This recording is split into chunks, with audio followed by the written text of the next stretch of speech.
welcome back to my film and TV channel. Hope you're all staying safe and well. We're going on to Netflix today, yes, for one of their sort of bigger budget efforts, a biographical drama. We're going to have a look at something called Maestro. Please, if you're new to the channel, push that subscribe button, push the bell notifications, everything film and TV. There's even a little quiz out there for 2023 as well, look back at 2023 films. So I'll put it on the link, so have a look at that, guys. Have a bit of fun over Christmas and New Year with that one. Yes, and please, if you are new to the channel, comments are always very welcome on this film or anything to do with film and TV, and I will respond or give you a little thumbs up. Hopefully you can give me a little thumbs up and like for this vlog as well, guys. If you get that split second to do that, just push that button for me. I'll be very grateful. Right, we're going to look at Maestro today, a 15 certificate. Yes, fair enough, because of the content. 129 minutes, but we're talking a biographical drama. I can live with over 2 hours if it's a story, a biographical drama, as long as it's not a throwaway comedy or a throwaway thriller of some sort. Well, it centres on the relationship between American composer Leonard Bernstein and his wife Felicia Montealegre, and it was directed by Bradley Cooper from a screenplay he wrote with Josh Singer and a few others, I think, as well, and also produced, they needed a few producers' chairs, produced by Martin Scorsese, Cooper himself, Steven Spielberg, Christy McCosker Krieger, Fred Berner and Amy Durning. There you go, so plenty of producers on this one. The story itself, well, Maestro tells the sometimes complex love story of Leonard and Felicia, a story that spans over 30 years from the time they met in 1946 at a party and continuing through 2 engagements, a 25-year marriage and 3 children, Jamie, Alexander and Nina. The film stars Carey Mulligan as Montealegre alongside Cooper as Bernstein, of course, and we've also got Matt Bomber, Maya Hawke and Sarah Silverman. It had a limited theatrical release on November 22nd, 2023 and was released on Netflix on December the 20th, and I'm doing this little review and all my scores and comments are as at the 24th of December, 10 AM in the morning, Christmas Eve 2023. So we've got critic scores, Rotten Tomatoes, 79% positivity, that's good, 274 critics, an average rating of 7.5 out of 10, we'll take that, 217 fresh, 57 rotten. The website says, led by a pair of powerful performances, can't argue with that. Maestro serves as a stirring overview of a tremendous talent's life and legacy. Metacritic, the other site I like to look at, uses an average, and they gave it 77 out of 100 based on 60, and that was 49 positive, 11 mixed.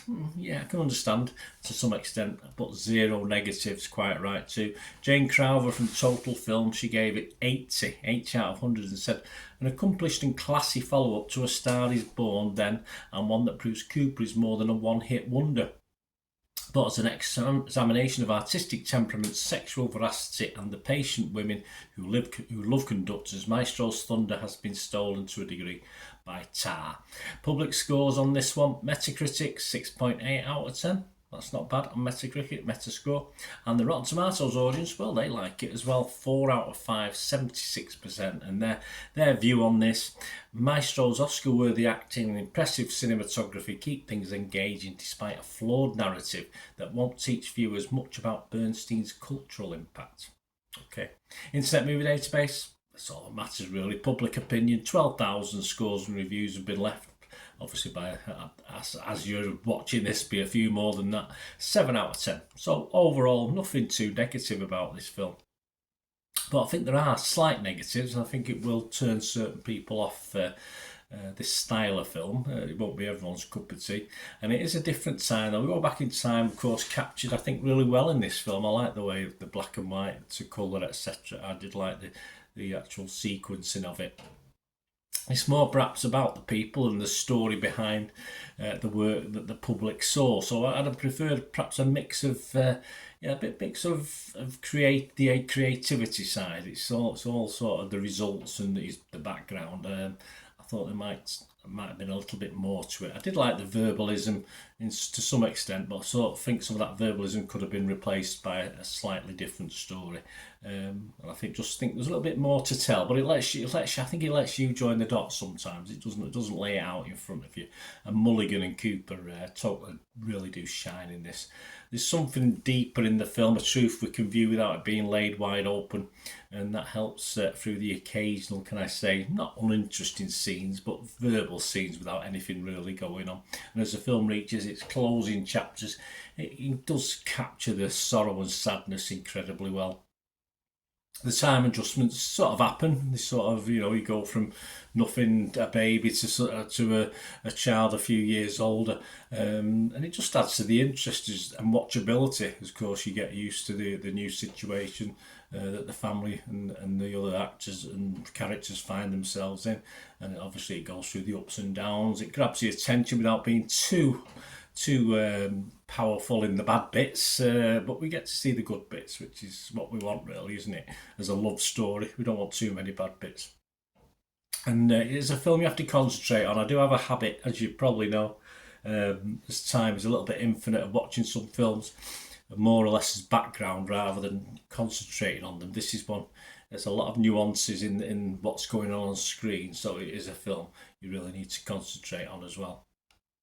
As I said, it won't be for everyone. It's a very grown-up love story that can be put down probably and turned off after 20 or 30 minutes if you're not enjoying it, because it sort of lays out what it's going to be within that first 20, 30 minutes. If you don't like it, don't continue watching. It's, get on with something else.